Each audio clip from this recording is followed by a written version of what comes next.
Troisième partie du Grand Journal à écouter sur radioj.fr. Place maintenant à l'entretien de cette édition. Radio J.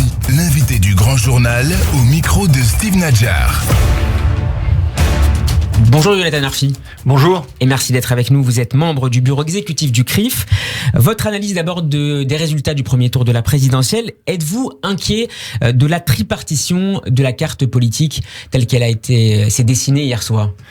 Alors effectivement, ce qu'on voit, c'est une France politiquement découpée en trois, entre un courant autour de Jean-Luc Mélenchon, populisme de gauche, un courant libéral autour d'Emmanuel Macron, et puis libéral sur tous les plans, y compris sociétaux et économiques, et puis un courant d'extrême droite autour de Marine Le Pen. Cette partition de la société française, elle est particulièrement inquiétante parce que elle s'est renforcée au cours des dernières années. On voit que la dynamique est à l'accentuation de cette partition.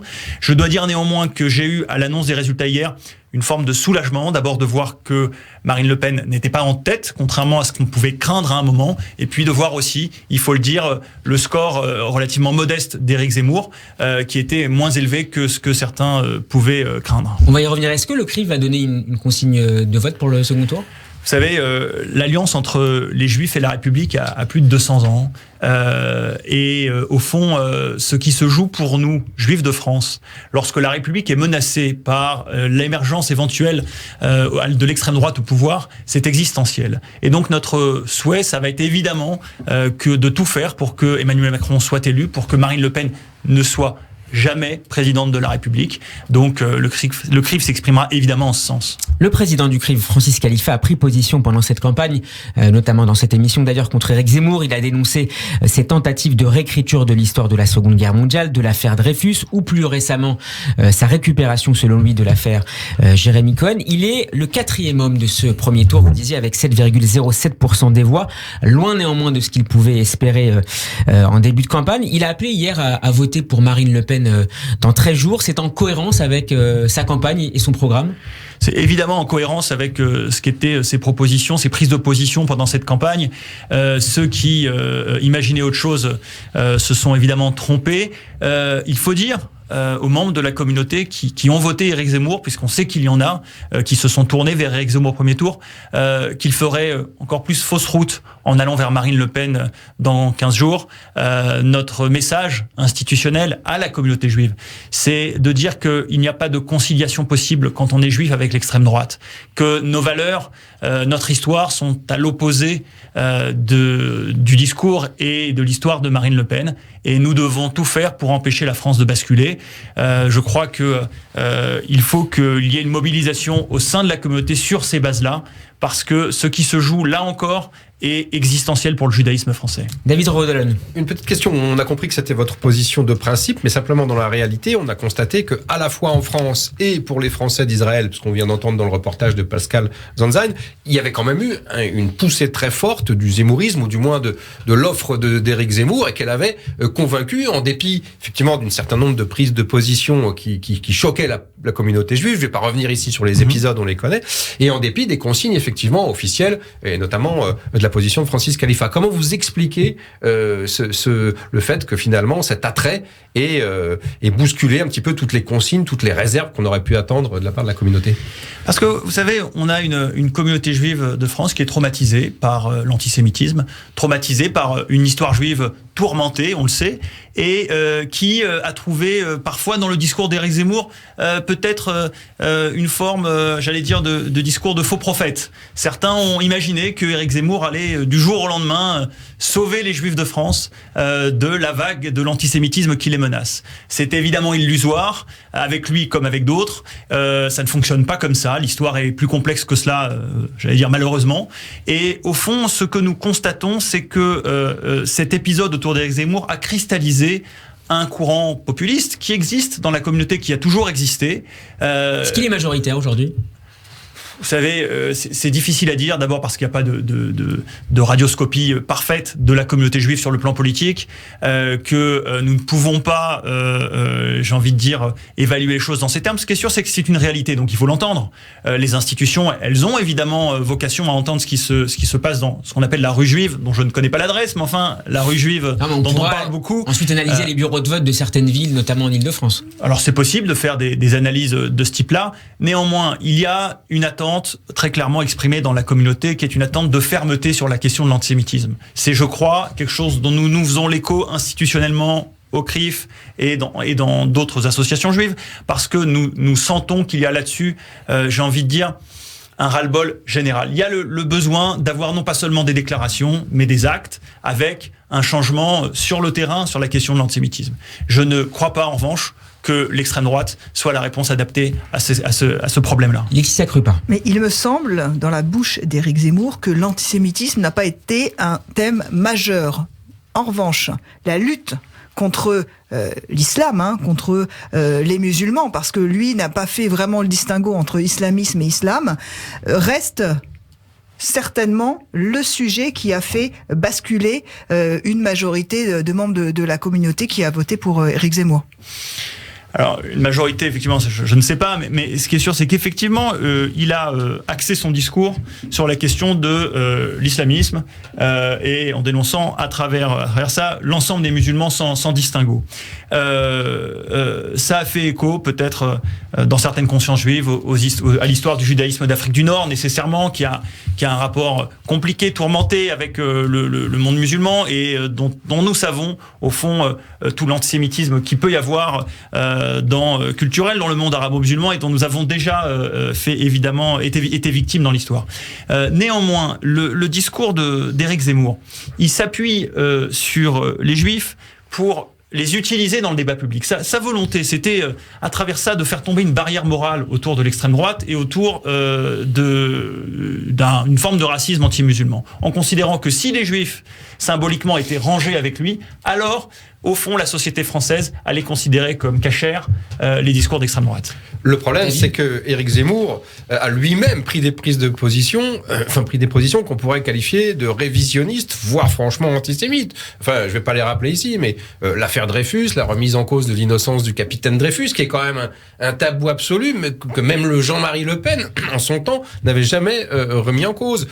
Bien sûr, la référence à l'enterrement de la famille Sandler à Jérusalem. L'affaire, bien sûr, la polémique, le mot est un peu faible, puisque là, c'est là qu'il s'agit vraiment de révisionnisme, sur le rôle de Pétain dans la déportation ou non des Juifs français et la prétendue protection qu'il aurait accordée aux Juifs français. C'est ça qui est paradoxal. Bien sûr, le fondement de son discours est anti-islamiste, voire anti-islam, mais Éric Zemmour, candidat juif, a tout de même pris des prises de position antisémites. Et quand on discutait avec certains représentants de la communauté ou certains membres, ça avait l'air, c'est ce qui était le plus étonnant, de ne pas les choquer. Quand on regarde un petit peu où est-ce que Éric Zemmour a fait des scores importants, on se rend compte que dans des villes très catholiques, comme c'est le cas par exemple à Versailles, il a fait près de 20%. C'est-à-dire quasiment 3 fois son score national. Il en a parfaitement conscience. Sa stratégie politique avait besoin de temps en temps aussi d'une dénonciation des Juifs avec un discours qui ressemble ou qui évoque celui, de l'antisémitisme chrétien historique. Et donc il a cherché l'extrême droite. L'extrême droite, et il a cherché à la fois à courtiser cet électorat-là d'un côté et à courtiser de l'autre côté les Juifs dont il avait besoin symboliquement plus que numériquement. Jonathan Arfis, c'est Marine Le Pen qui est donc qualifiée au second tour de cette présidentielle. Elle prévoit en cas d'élection l'interdiction de l'abattage rituel en France au nom de la dignité animale, fin donc de la shrita pour la viande cachère ainsi que de l'abattage halal. Dans quelle mesure son éventuelle élection pourrait perturber considérablement la vie communautaire en France, la vie communautaire juive en l'occurrence? C'est pas qu'elle serait perturbée, c'est qu'elle serait menacée. Regardons les choses en face. La communauté juive française, compte tenu de son envergure, des effectifs dont on parle, première communauté juive européenne, ne peut pas vivre sa vie juive sans possibilité d'abattage rituel, sans possibilité d'exercer son culte entre guillemets librement. Il avait même été question de la kippa, port de la kippa. Très clairement. Même si elle en parle beaucoup moins aujourd'hui. On s'en sur le voile. Que dans certains petits pays européens, des interdictions d'abattage rituel n'est pas empêché les communautés juives de survivre parce qu'elles pouvaient importer ici ou là de la viande cachère. C'est une chose toujours possible. Oui, non, mais c'est une chose. Mais enfin, on parle là d'une communauté de plusieurs centaines de milliers de personnes. Il ne peut pas y avoir d'avenir du judaïsme français dans son épanouissement culturel, si avec l'extrême droite et les mesures qui sont envisagées. Donc, j'ai envie de dire, pour nous, c'est une question vitale. nous devons tout faire pour que l'extrême droite n'accède jamais au pouvoir. Diriez-vous qu'on s'est habitué à la présence de l'extrême droite au second tour de la présidentielle ? Bien sûr, malheureusement. Je constate que l'émoi qui avait été celui de la société française en 2002 n'a rien à voir avec ce qui a traversé les uns et les autres hier soir. Le fait que Marine Le Pen soit au second tour était un fait acquis avant l'annonce des résultats. La seule incertitude était le niveau auquel elle accéderait à ce deuxième tour. Est-ce qu'elle serait en position de force plus ou moins avancée ? Bon, donc effectivement, en tendance longue, les choses sont particulièrement inquiétantes. Je n'ose projeter les scénarios dans quelques années, quand bien même Emmanuel Macron serait élu dans 15 jours. Donc on va devoir vivre avec cette menace de l'extrême droite sur la démocratie et sur la République de manière beaucoup plus pesante que ce que nous avons pris l'habitude d'envisager ces dernières années. Et ça va modifier très clairement, ça va modifier très clairement le rapport que les politiques vont avoir dans leur rapport aux citoyens, dopé par évidemment un discours populiste d'extrême gauche aussi de Jean-Luc Mélenchon. Ça remet réellement en question la manière dont on fait de la politique dans ce pays et dont les partis traditionnels vont devoir réinventer leur discours. J'aimerais qu'on aborde maintenant les questions internationales. Sur Israël en particulier, Marine Le Pen a multiplié les appels du pied ces dernières années sur la question, notamment concernant la lutte contre le terrorisme islamiste en Israël. Est-ce que c'est quelque chose qui a pu convaincre une partie de la communauté juive dans le pays ? D'abord, vous preniez, pour illustrer l'adhésion de certains juifs à Éric Zemmour, vous preniez les chiffres en Israël pour illustrer ça. Quand on regarde les chiffres d'adhésion à Marine Le Pen en Israël, ils sont extrêmement faibles. Donc je ne crois pas, je suis convaincu qu'il y a, vis-à-vis du Rassemblement national, un bon sens dans la communauté juive qui continuera à mettre à distance l'option RN dans l'urne quand il s'agit pour un juif de voter. Le choix de chacun lui appartient. Il n'empêche que je ne vois pas se dessiner un mouvement massif pour voter pour le Rassemblement national dans la communauté. Je ne veux pas y croire. Laetitia Krupa, on continue à parler des questions internationales et de l'autre dossier majeur du moment, l'Ukraine. Est-ce que ça sera l'une des lignes de fracture principales de cette campagne de l'entre-deux tours entre les deux candidats qualifiés ? J'en suis quasiment convaincue, parce que Marine Le Pen a réussi la prouesse d'éviter les questions sur le sujet de l'Ukraine et bien sûr sur ses rapports avec Vladimir Poutine. Elle a réussi à les éviter pendant toute la campagne du premier tour, à chaque fois, même quand on lui parlait d'Ukraine, en réussissant à rebondir sur le pouvoir d'achat qu'elle a saisi comme étant le thème central de sa campagne. Mais nous sommes désormais dans un deuxième temps de campagne où c'est face à face avec Emmanuel Macron et donc elle va devoir répondre sur les positions très claires qu'elle a prises quand on l'écoute sur la guerre en Ukraine. Elle est contre les sanctions contre la Russie parce qu'elle dit qu'il y a des conséquences négatives sur le pouvoir d'achat des Français. Elle condamne la Russie mais ne condamne jamais nommément Vladimir Poutine. Elle reconnaît l'annexion de la Crimée. Donc il y a quand même des faits concrets sur lesquels Marine Le Pen va devoir répondre. Il faut absolument que dans tous les face-à-face et les confrontations qu'elle a, elle dise et elle explique son programme parce que ce n'est pas uniquement le sort de la France qui est entre ses mains, mais vous avez bien compris que c'était celui de l'Europe. Pour le moment, l'Europe crée un bloc par rapport à cette menace de la guerre qui est à ses portes. Donc, quid de la future peut-être prétendante et locataire de l'Élysée, ça va avoir des conséquences dramatiques sur l'histoire européenne. David Rodalon sur le dossier ukrainien. Alors, très clairement, les amis d'Emmanuel Macron ont prévu de lancer l'offensive sur ce thème. Ils l'ont déjà fait. D'ailleurs, depuis quelques jours, il y a un slogan qui a émergé. Vous avez vu, voter Marine, c'est voter Poutine. Donc, évidemment, dans ces 2 semaines d'entre-deux tours, les macronistes vont appuyer sur ce clou, vont taper sur ce clou, appuyer là où ça fait mal, pour disqualifier Marine Le Pen. Est-ce que ça va marcher ? Vous avez constaté que, contrairement à ce qui s'est passé avec Éric Zemmour, dont le début du dévissage date précisément de l'entrée en guerre de la Russie en Ukraine, qui a mis en jour un certain nombre de failles, pas seulement son positionnement pro-Poutine, mais le fait qu'il était un petit peu court sur les questions diplomatiques et internationales, et depuis cette date, il a dévissé et n'est jamais remonté. Marine Le Pen n'en a absolument pas pâti. Pourquoi ? Parce que sa structure de soutien électoral, ce sont des catégories populaires essentiellement pour lesquelles, finalement, la situation diplomatique internationale importe peu, contrairement à d'autres candidats, bien sûr, Emmanuel Macron. Donc, est-ce que ça va ça n'a pour l'instant pas nui à la candidate du Rassemblement national dans une campagne de premier tour. Je suis pas du tout certain que ça ne lui dise pas non plus dans la poursuite de cette campagne d'entre-deux tours et dans le fait qu'elle est en train d'aller rechercher évidemment beaucoup de voix pour aller accéder aux 50%. Donc ça va être compliqué. Petit bémol, Marine Le Pen va évidemment retourner le compliment à Emmanuel Macron. Alors Emmanuel Macron n'est pas jamais allé chercher le soutien de Poutine, n'a jamais encensé Poutine, son régime nationaliste, un petit peu très autoritaire, voire en ce moment qui est en train de tourner au totalitaire. Macron n'a jamais fait ça, mais en tant que président, évidemment, il s'entretient avec Poutine, il est allé le voir, on l'a vu, il l'a même beaucoup mis en scène avant le déclenchement de la guerre, et il continue à discuter avec lui, ce qui est très critiqué par un certain nombre de pays européens et beaucoup, notamment d'Ukrainiens, qui disent mais Poutine, on ne peut pas. Et par le Premier ministre de la Pologne. Le Premier ministre polonais, ça ne sert à rien de discuter avec Poutine, il nous ment. Macron ne fait qu'être mené en bateau par le président russe. Donc là, il va y avoir aussi un match de positionnement par rapport à Poutine. Je suis pas du tout certain. Ça va être un élément qui colore le débat. Évidemment, on va beaucoup en parler au débat télévisé de la semaine prochaine. Ça va être un élément de la campagne. Je suis pas du tout certain que ça colore de façon décisive le score du deuxième tour. Pourquoi ? Parce que traditionnellement, alors c'est vrai qu'on n'a jamais eu une guerre qui est intervenue et qui a percuté une campagne. Traditionnellement, les questions internationales influent peu sur une élection présidentielle.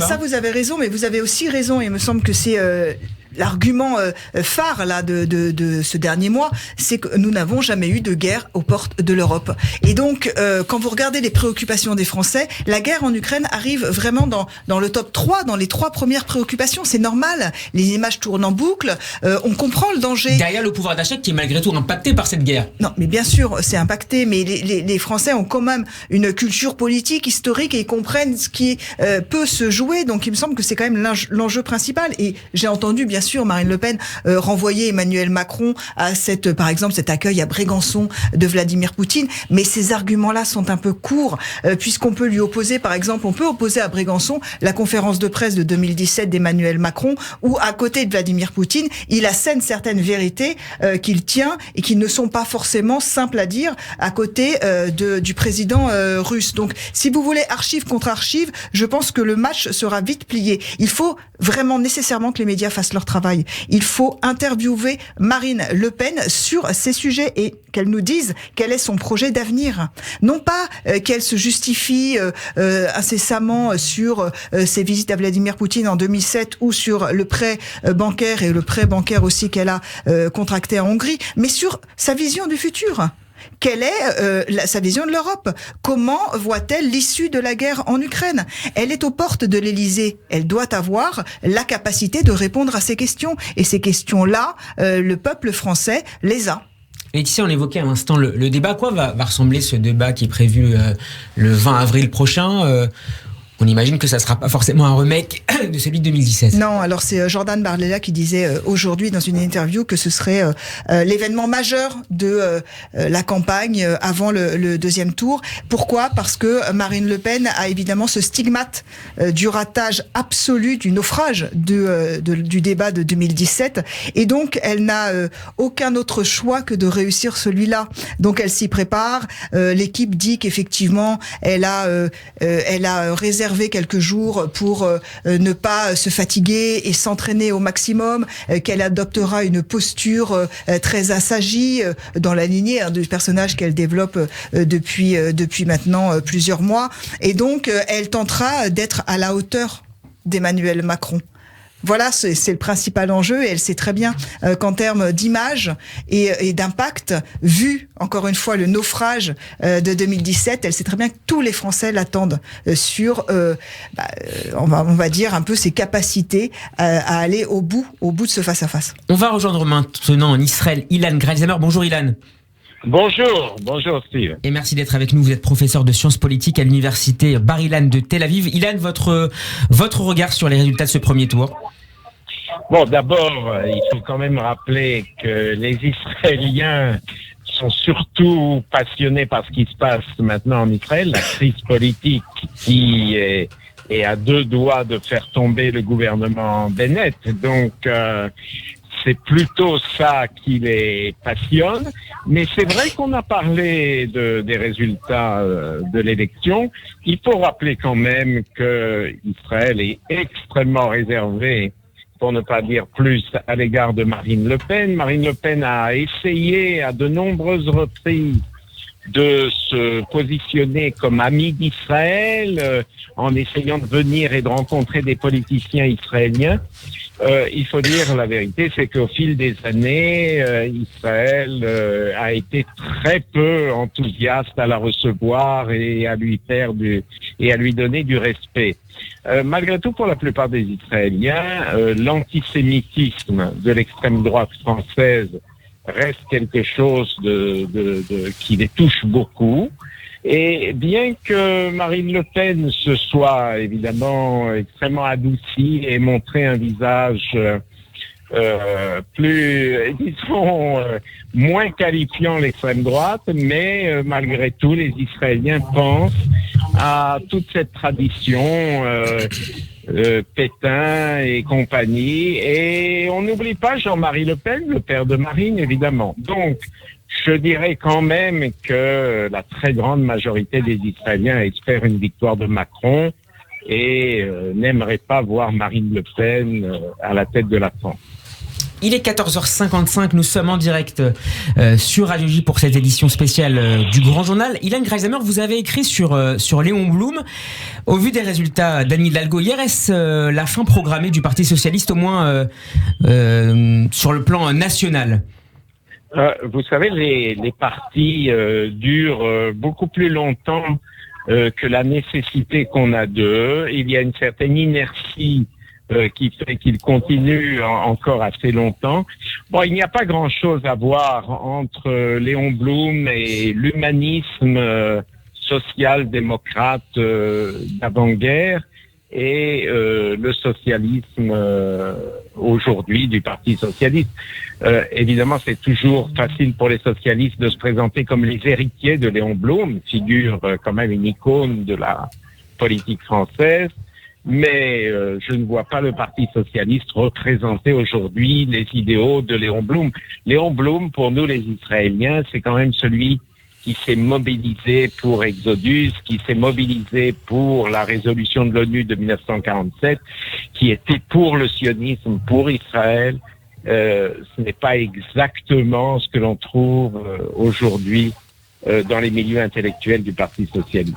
Radio. Jonathan Arfi, que vous inspire l'affaiblissement considérable du Parti socialiste d'abord, suite déjà à l'élection de 2017, puis au résultat d'hier, et du Parti des Républicains? Vous savez, ce qui est inquiétant, c'est que on se demande où est l'alternative démocratique demain, parce que nous savons que en démocratie, il faut de l'alternative, il faut de l'alternance politique de temps en temps. Et aujourd'hui, nous sommes dans un schéma où, en dehors de la République en marche, nous avons des alternatives démocratiques extrêmement affaiblies. Donc notre inquiétude est là, et de se dire qu'est-ce qui se passera le coup d'après. Ça, c'est pour nous relativement clair que la principale menace aujourd'hui qui pèse sur la République, c'est cette absence de pluralisme, de voix forte dans le camp républicain au sens large pour défendre cet idéal. Merci beaucoup Jonathan Arfi d'avoir été avec nous. Je rappelle que vous êtes membre du bureau exécutif du CRIF. Merci beaucoup également Ilan Greisamer. Et à lundi prochain. Un dernier mot, Laetitia Krupa et David Revaud-Dallon, sur ces prochains jours de campagne avant de vous retrouver la semaine prochaine. Moi, à chaque fois, je regarde 2017 pour comprendre ce qui va se jouer là avant le second tour. Et 2017, rappelez-vous, il y avait eu bien sûr ce point d'orgue, le débat télévisé, mais aussi il y avait eu cet affrontement, alors pas vraiment frontal, mais chez Whirlpool. Rappelez-vous ce déplacement spontané de Marine Le Pen qui avait marqué un point dans la campagne, qui avait forcé Emmanuel Macron un peu à sortir du chemin des sentiers battus. Et je pense qu'on va assister dans les 2 semaines qui arrivent à ce type de bataille de communication. Des coups tactiques. Oui. David Revaudalon, pour conclure. Moi aussi, je vais comparer 2022 à 2017, plus sur cet entre-deux tours. 2017, la victoire d'Emmanuel Macron était une certitude quasi absolue, même si en politique et en matière électorale, rien n'est jamais sûr. Aujourd'hui, la victoire de Marine Le Pen est une possibilité. Et ce deuxième tour, au vu des sondages, dont certains sont quand même totalement dans la marge d'erreur, ce deuxième tour, il va se dérouler vraiment sur un fil. Et Emmanuel Macron est sur la corde raide. C'est vraiment un gros effort de campagne qu'il doit faire pour convaincre les électeurs, de lui permettre de passer de 28% à 50 et quelques. Merci beaucoup David Revaudalon, merci également à vous Laetitia Croppa, Jonathan Arfi, merci encore à vous. Merci. Radio J. Il est 20h, vous découvrez ces deux visages sur votre écran.